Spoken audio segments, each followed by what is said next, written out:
ចុងឆ្នាំខែធ្នូ2025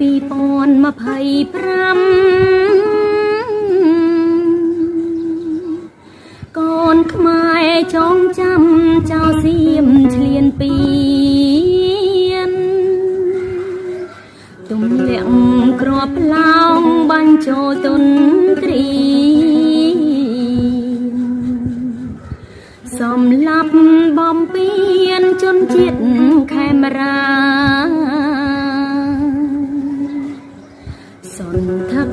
ក្របបែកលន់លឺអត់លះ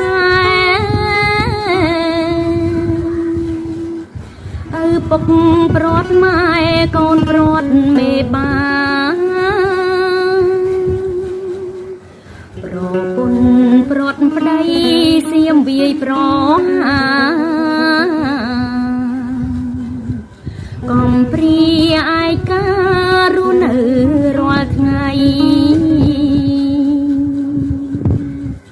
ប្រជាភាសឹក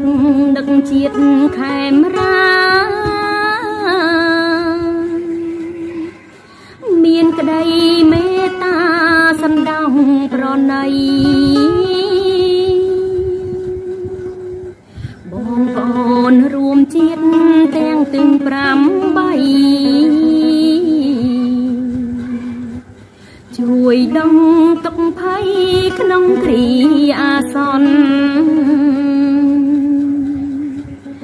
ខ្ញុំសូមអរគុណដល់រាជរដ្ឋាស្មារតីភ្លឺថ្លាបញ្ញាមុតមមទាំងអង្គការទូតចងជាសម្ព័ន្ធ